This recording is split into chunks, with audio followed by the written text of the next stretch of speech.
A CCJ do Senado vai apresentar hoje o relatório de Roberto Requião que trata do crime de abuso de autoridade. Os procuradores da Lava Jato divulgaram, inclusive, nessa semana um vídeo com críticas às propostas. Está conosco aqui no Jornal da Manhã o procurador da Força Tarefa da Lava Jato, Roberson Pozobon. Procurador, bom dia, muito obrigado pela sua gentileza. Bom dia, Thiago, Joseval, Vila, a todos os ouvintes. Bom, procurador, o senador Roberto Requião afirma que alterou alguns pontos dessa matéria, atendendo justamente a um pedido do procurador-geral Rodrigo Janot. Eu pergunto, da forma em que esse projeto está, a Lava Jato será calada, procurador? Olha, o projeto ainda persiste muito perigoso, um projeto que, caso seja aprovado na forma atual, vai impedir o exercício livre e independente das funções por parte do Ministério Público da Justiça. E isso pode ser visto a partir de alguns dos seus dispositivos, de pequenas armadilhas que se encontram nesse projeto. Uma delas, talvez a principal, já esteja lá no início, no artigo 3º, que traz a possibilidade de que qualquer investigado promova uma ação penal contra aquele que o investiga, contra aquele que o processa, entendendo que houve ali um abuso de autoridade, né? Então, isso resultaria, sem sombra de dúvidas, em investigações contra pessoas poderosas, num acúmulo de dezenas, se não centenas de ações contra os agentes estatais, impedindo o próprio exercício das suas atividades. Então, são dispositivos como esses que nos mostram que a função aqui, na verdade, não é de reprimir abuso de autoridade, mas de inviabilizar o exercício livre e independente das funções pelo Ministério Público e pela Justiça.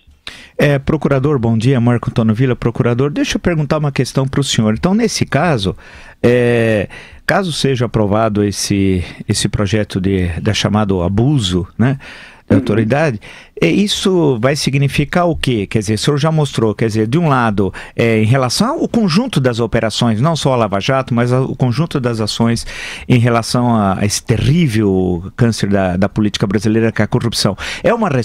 Seria uma resposta dos corruptos e de políticos muito preocupados com o avanço das investigações, de tentar calar a boca do Ministério Público e do Poder Judiciário? Olha, uma coisa, essa pergunta me traz uma outra, me conduz a uma outra pergunta que nós podemos nos fazer nesse caso.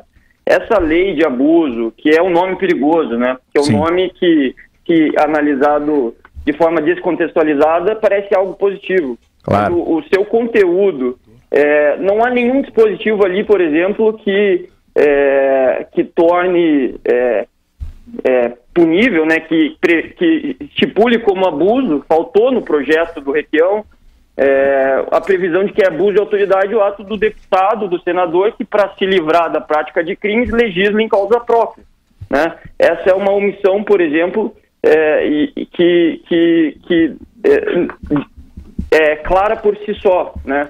Então, vou trazer, por exemplo, um outro dispositivo que preocupa e muito.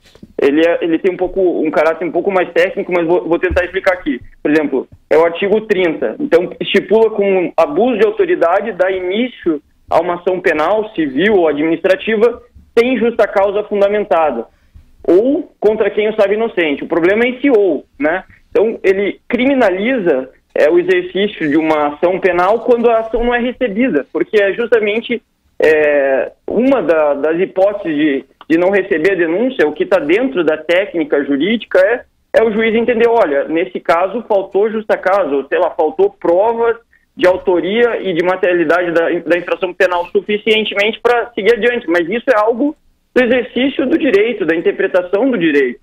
Na medida em que se estipula como um crime de abuso de autoridade o reconhecimento dessa falta de justa causa, o Ministério Público vai correr um risco de, toda vez que ajuizar uma ação e o judiciário entender que ali naquele caso específico, seja qual for a razão, não houve a justa causa, ele está praticando um crime. Então, se o membro do Ministério Público, durante toda a sua carreira, tiver 2 ações penais não recebidas pelo judiciário, ele vai ser afastado da carreira.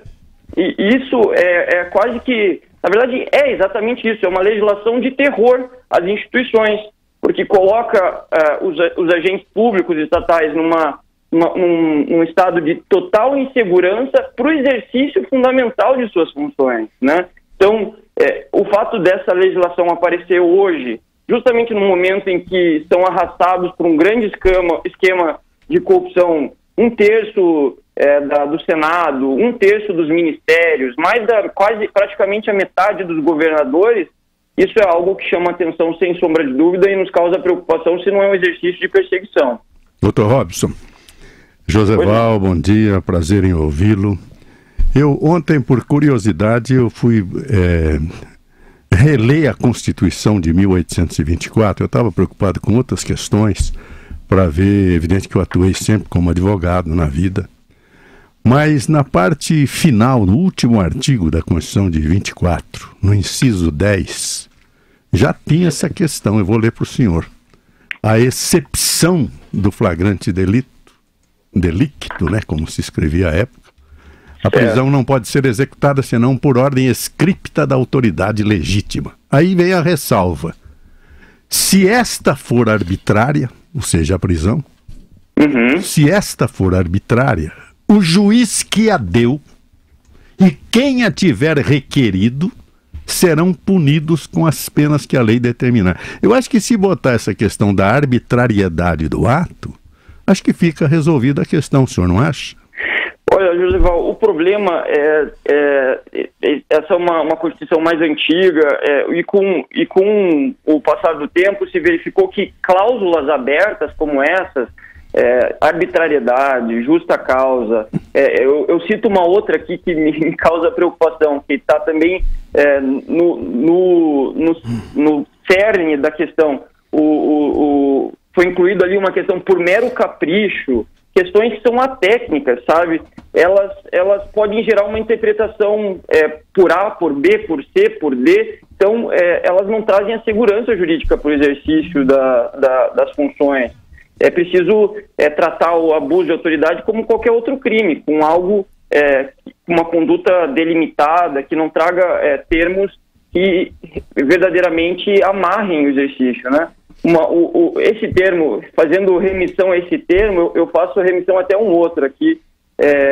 No artigo 28 desse projeto, consta lá que é abuso de autoridade divulgar a gravação ou trecho de gravação quando contiver matéria que deve ser mantida em sigilo por questões de segurança nacional. Olha, eu fico muito preocupado quando... É muito abstrato, né, doutor? É muito abstrato. Muito abstrato, é verdade. E se falar em segurança nacional no momento em que efetivamente há uma crise de política, de credibilidade sobre justamente aqueles que legislam, pode ser algo bastante perigoso, né? Falando em procurador, falando só uma questão bem rápida, dia 3 de maio, o Luiz Inácio Lula da Silva vai depor em Curitiba. Há alguma preocupação em relação ao que possa ocorrer? Eu estou me referindo segurança, né, professor? A questão de... Porque criminosos do PT, do Partido da Causa Operária, criminoso também, esses criminosos estão ameaçando a ordem pública e tal. Lá, diz que vão colocar 50 mil pessoas... Um desses sem vergonha, desculpe dizer essas expressões, viu, mas é que não dá para tergiversar. Do PCO, disse que o 1º de maio nacional seria comemorado em Curitiba e eles iam acampar até o dia 3 e tal. Iam ser guarda-costas, a expressão usada, iam ser guarda-costas do Lula, 50 mil pessoas. Há algum tipo de preocupação em relação a esse depoimento do réu Luiz Inácio Lula da Silva?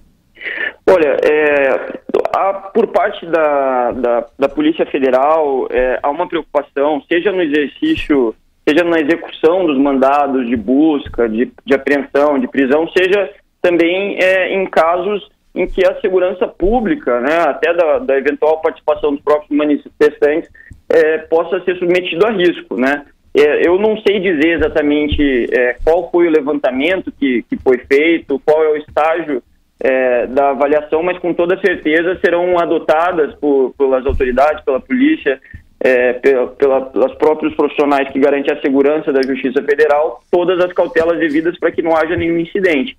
O que não é possível é também interromper, né, o exercício do Estado, da jurisdição ou qualquer coisa porque isso ou porque aquilo, né? Mas o cenário da segurança sempre é levado em consideração e é feita a análise devida. Procurador da Força Tarefa da Lava Jato, Roberson Pozobon, muito obrigado pela entrevista ao Jornal da Manhã da Jovem Pan. Até uma próxima, procurador. Eu que agradeço, um bom dia a todos.